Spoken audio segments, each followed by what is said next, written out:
به همه مخلصان و بینندگان برنامه معنوی و معرفتی عالم معنی، در این برنامه ما تصمیم گرفتیم که پیرامون فضیلت ها و مقام ادبیات شناسی یکی از محققان و ناقدان معروفی ادبیات نوین تاجیک صاحب شوراتیویچ تبرف صحبت دایر نمایید. در این صحبت ما دعوت کردیم شاگردان استاد صاحب تبرف، دکتر علم فیلولوژی پروفسور، عضو وابسته اکادمی ملی علوم تاجیکستان علمخان کوچرزاده، دکتر علم فیلولوژی پروفسور، دکان فاکولته فیلولوژی دانشگاه ملی تاجیکستان سیراج‌الدین امامعلی و ادبیاتشناس معروف و شاعر سرمحرر مجله صدای شرق رستم وهابزاده. خوش آمدید استادان. درباره صاحب تبرف خیلی زیاد نوشتن، خیلی زیاد گفتن. صحبتی که ما دایر میکنیم بهترین فضیلت های استاد تبرف بررسی بیان کردن. سخن اول را من با استاد علمخان کوچرزاده که یکی از شاگردان استاد تبرف میباشند و زیر راهبری استاد کارهای علمی خود را انجام دادند.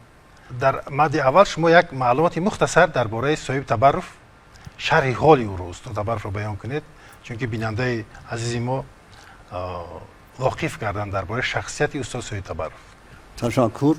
استاد تبرف فعالیت خود را، تمام ایجادیات خود را به همین رسپوبلیکای عزیز خود بخشیده است. اگر درباره ترجمه حال استاد تبرف گپ زنیم، استاد تبرف در یک دهه خوردکک چهارراهه ناحیه مومین‌آباد که همگی 8 خانوار داشته است، در همونجا به دنیا آمده است و در همون صغیر خانه های بشگان تبلای مومین‌آباد و در آموزشگاه های سمرقند و در آموزشگاه پنجکند، آموزشگاه کولاب، خب تا سال 1939 تحصیل میکند. بعد از اون مثلا با همین دانشگاه آموزگاری شهر دوشنبه، اینستیتوت آموزگاری شهر دوشنبه سال 1939 خب داخل می شود، به امتحان داخل می شود، چون که و مثلا مکتب میانه را گوییم اکنون آموزشگاه ها را با بهای اعلا که ختم میکند به امتحان داخل می شود. اکنون باز با همون آموزشگاه کولاب می رود، اونجا یک سال معلمی میکند. بعد از اون خب باز به دوشنبه می آید و از سال 45 سر کرده مثلا و اسپیرانتورا داخل می شود، اسپیرانتورای اینستیتوت زبان و ادبیات به نام رودکی داخل می شود و تا سالی مثلا 49 علاقه مثلا نامزدی فنهای فیلولوژی در زیر خب راهبری بگیم که مثلا عضو وابسته اکادمی علوم استر برتلس حمایت میکند در لنینگراد. همه وقت این با افتخار گپ میزند که من وقتی که در لنینگراد در همون دانشگاه شهرشناسی حمایت کردم، فقط در اونجا مثلا اکادمیک ها و اعضا کارسپاندنت ها بودند. استاد تبرف 3 کس را همچون استاد برگزیده میداند و همه استادان خود را با نیکی یاد میکند. انا همین استاد عینی، خب عبدالغنی میرزایف و یوگنی ادواردویچ برتلس، این 3 استادی هستند که استاد تبرف اینها را بسیار با احترام یاد میکند و استاد تبرف 3 کسب را انتخاب کرده است. یکم کسب آموزگاری، دوم ژورنالیستی و سوم کسب ادبیات شناسی و در همین 3 کسب و آموزگاری را از همه برتر میداند. چقدر که شما گفتید مثلا از وقتی که همین دانشگاه دولتی تاجیکستان تأسیس می‌یابد سال 1948 تبرف علاقه تقدیر خود را به همین دانشگاه پیوست می‌کند و از سال 1952 علاقه مدیر کافدره تا سال 1980 مدیر کافدره، یعنی شما گفتید که 28 سال مدیر کافدره بودند و 5 سال دیگر استاد کافدره کار می‌کند. بعد به دانشگاهی مثلا و اینستیتوت زبان و ادبیات به نام رودکی می‌گذارد و عمری با برکت خود را من بعد در همینجا مثلا با تحلیل و تدقیق ادبیات صرف می‌کند. استاد تبرف در یکی از خاطره های خود میگوید که من همگی 4-5 ساعت تا 8 ساعت خواب میکنن. باقی مانده روزی خود رو فقط با آموختن، تدقیق کردن، ملاحظه کردن، اندیشه کردن صرف میکنن. وقتی که آثارنامه صاحب تبرف و ورق میزنیم، در اونجا مثلا 60 کتاب خرد و کلان، ممکن بعضی‌ها 2 مراتب چاپ شدن، به هر حال 60 کتاب خرد و کلان می‌نویسد و دامنه 800 مقاله دارد، مقاله‌های علمی عاموی و دیگر مقاله‌ها. بنابراین خیلی سرمسئول است و فکر میکنم که انا همین سرمسئولی همین است که وای مثلا بسیار با یک مسئولیت بلند کار میکند.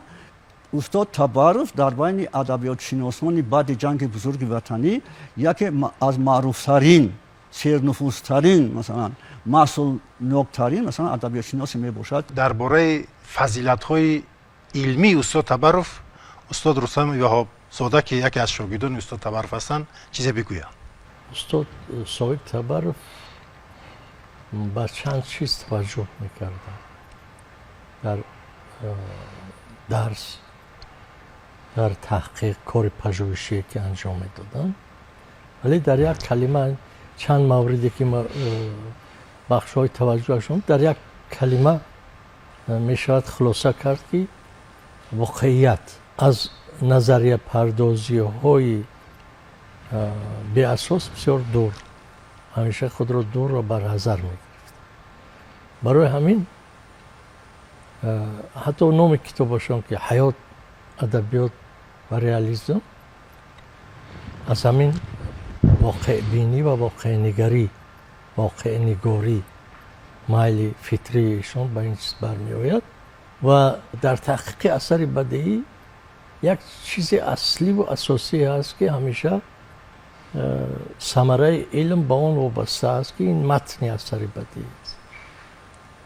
یعنی با متن کار داشتن، هیچگاه درباره هیچ اثری بدون توجه به متن اصلی اون اثر کار نمی کردن. یعنی همه اندیشه هاشون، همه فکر هاشون، همه نظریه هایی که در نقد آثار بیان می کردن پیش از همه بر مبنای متن اصلی خودی اون اثر یا عموما متنی که در مورد پژوهش قرار گرفته است. اکنون این چیز شاید یک مقدار موهوم به نظر رسد که یعنی چی بدون متن هم می شود که کسی درباره اثر چی بشه. یک بیماری اصلی ادبیات شناسی هم در دوره پیش و هم در دوره کنونی که ادامه دارد، انا همین چیزهای زیادی رو بر روی اثر بار کردن یا در حین داوری ها یا نقد کردن ها بر روی اثر بار کردن که متن اون اثر، متن خودی اون اثر پاسخگوی اون ارزیابی ها و ارزش داوری ها نیست. این دو گونه می شود، یا که متن بدون اقتباس از متن حکم می شود درباره اثر، یا اینکه سخنهای بسیار بالا پروازانه و با پرداز زیادی نظری گفته می شود و وقتی که از متن اقتباس کرده می شود با اون سخنها این اقتباس ها هیچ سازگاری ندارند. یعنی چنین احساس دست می دهد که پژوهشکار، محقق یک هدف از پیش تعیین شده دارد درباره اثر که همین اثر رو همین گونه ارزیابی کند، همین گونه نقد کند. خب اقتباساتی رو گرد می آورد، فراهم می سازد، متن نقد خود رو می نویسد، بعد مناسب آن جسته از اینجا اونجای آن اثر مثلا احیانا نمونه های پیدا می کند و با اون می چسباند که آن همین موارد به اساس و به اصل بودن نقدی که به اثر نوشته شده است آشکار میشه. ولی در نقد استاد صاحب تبرف همچنین موردهای دیده نمی شود. هر چیزی که هست بر اصلی همون نقد متن واقعی خود اثر انجام گرفته است. یعنی نقدی خالصانه.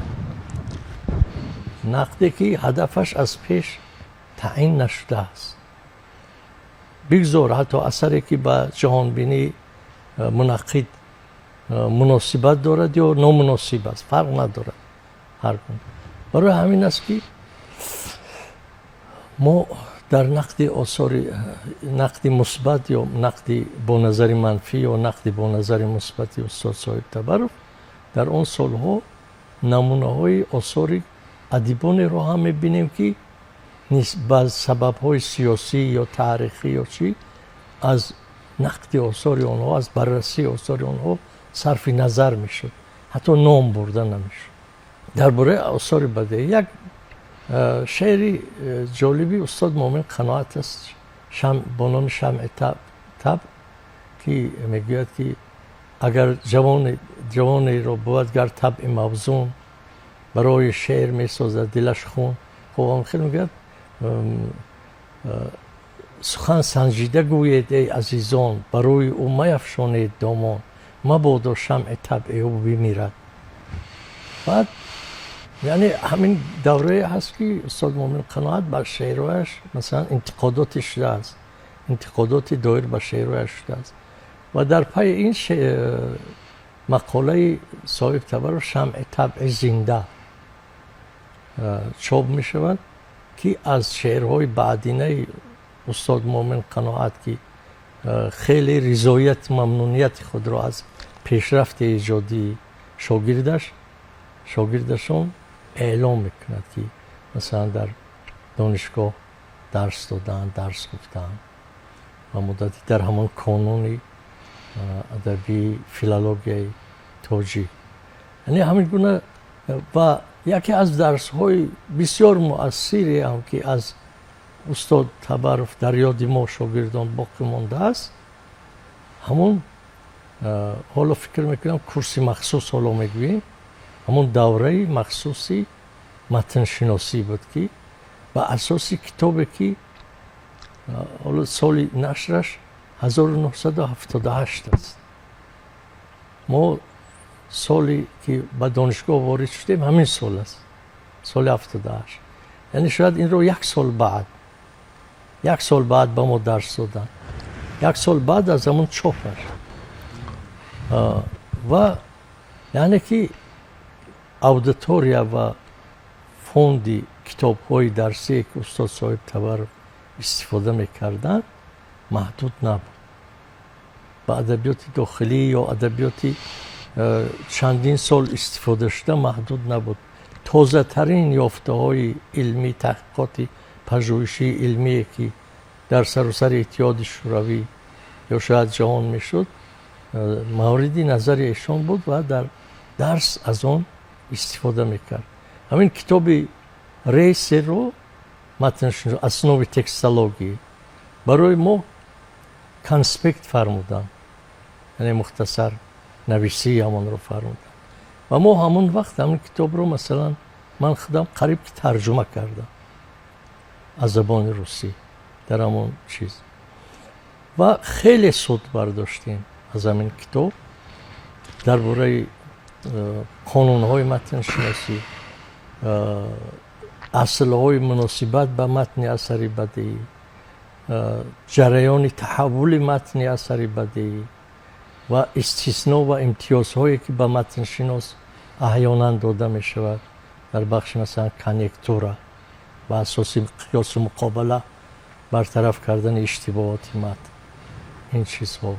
خلاصه یک مکتب بزرگ بود، یک مکتب بسیار مهمی، پویای، زنده و فعالی که در جریان واقعیت ادبی دخل داشت. اولین تقریض درباره مومن قناعت استاد تبرک نشنگی سال 59 وقتی که شعرهای مومن قناعت در همین صدای شق میبراید و در آنجا مثلا همگی چند شعر است یا 5 شعر یا 6 شعر است.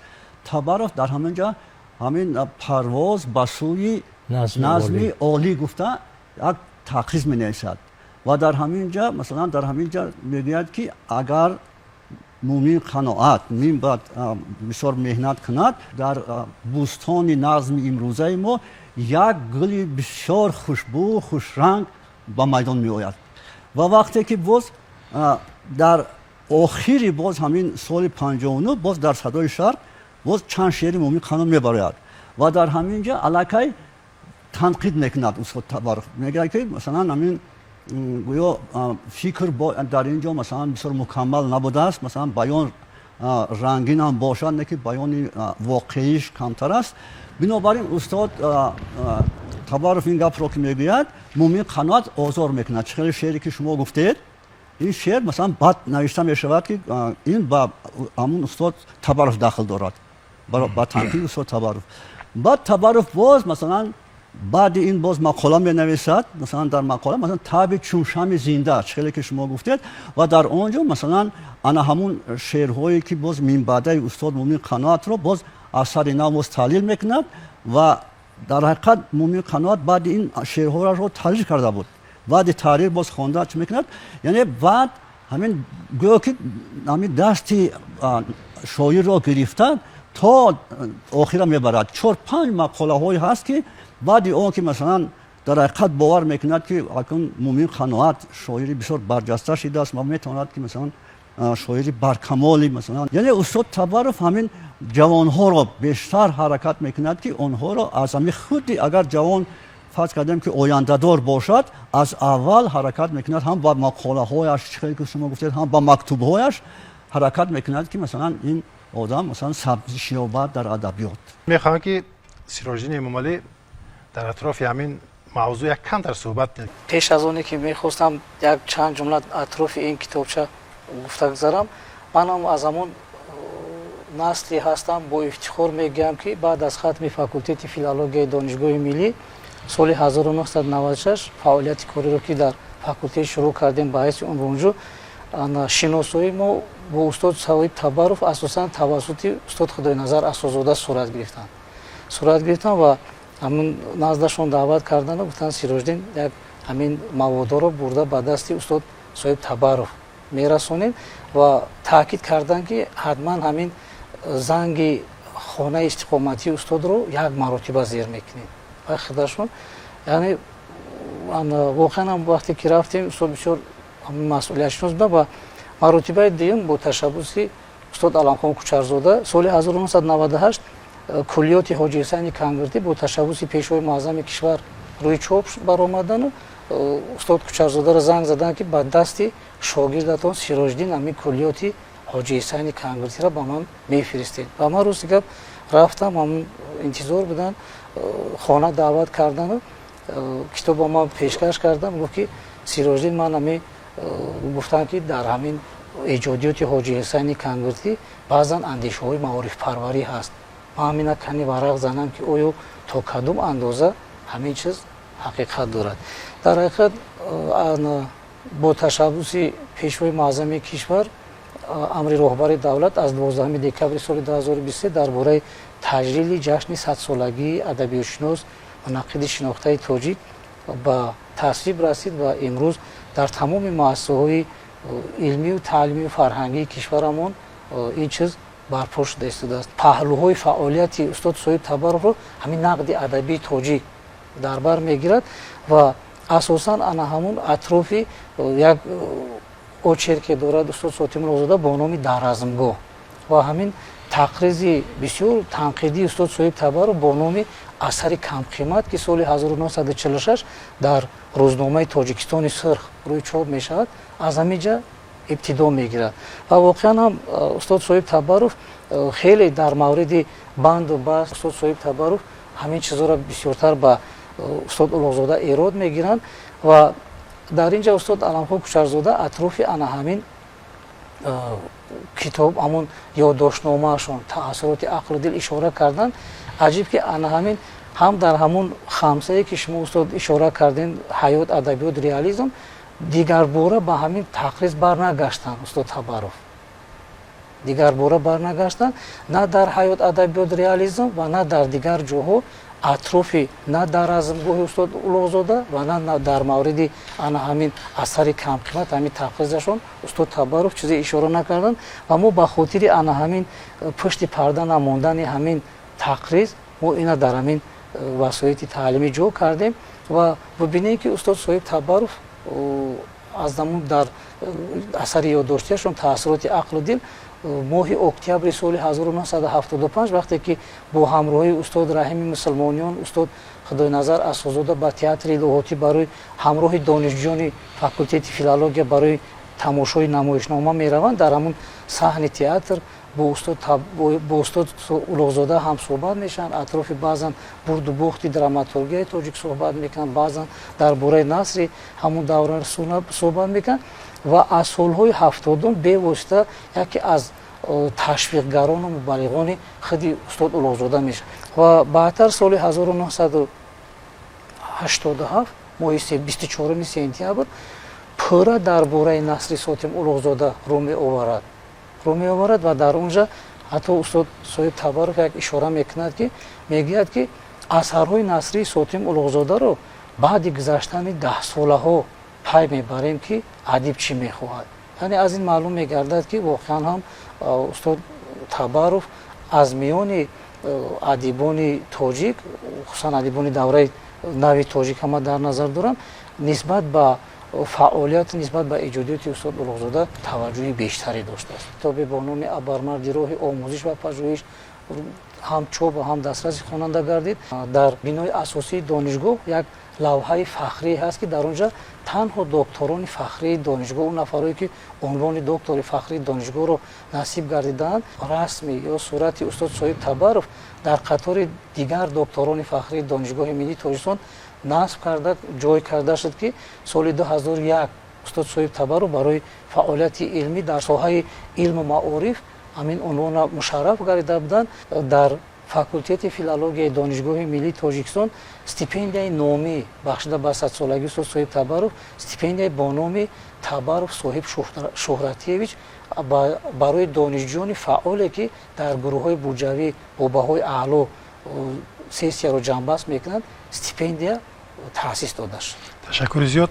устод Табаров аз сари фахр, ифтихор баъзан мегуфтанд ки ман мактаби матншиносиро ба вуҷуд овардам, мактаби назарияро дар мисоли устод Раҳими Мусулмониён, мактаби таҳқиқи робитаҳои адабӣ, яъне ки адабиёти Афғонистон дар мисоли устод Худойназар Асозода ва устод Кушатзода дар арафаи ин ҷашн як китобе карданд бо номи Абармарди роҳи омӯзиши пажӯҳиш.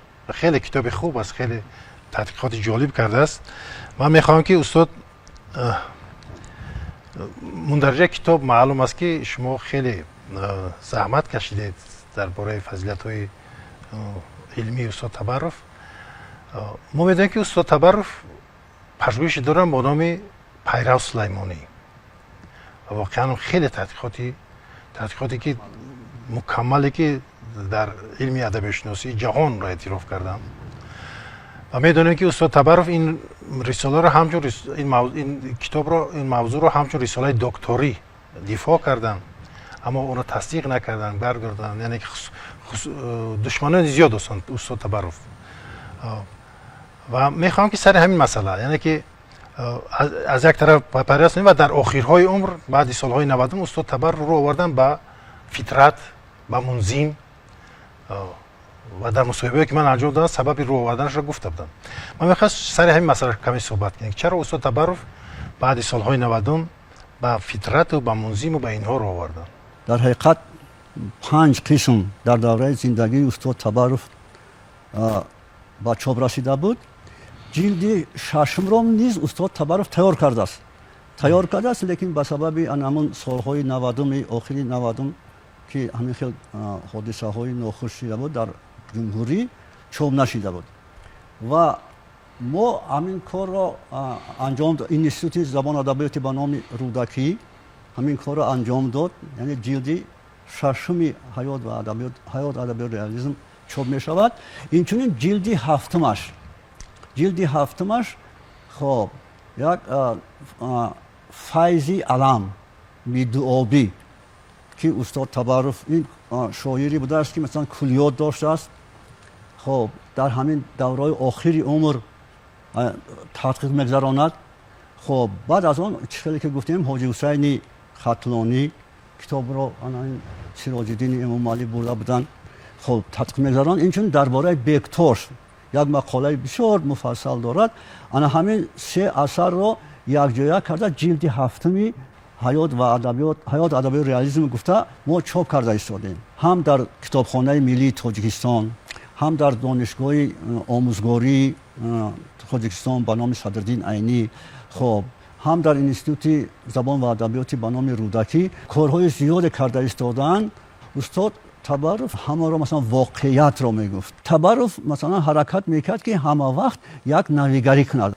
عموما استقلالیت برای تبرف خیلی چیزای خوب داد، یعنی تبرف روحان باز بالیده گردید، اثرهای زیادی در همین دوره نوشت و انا همین مخصوصا ادبیات جدیدیه را مثلا فرض کردیم که درباره بهبودی، درباره منظم یک سه اثر نوشت، درباره منظم و بهبودی، درباره استاد عینی زندگی نامه استاد عینی، اینچنین درباره فطرت سخن میراند، یک چند تا تحقیقات میگذراند.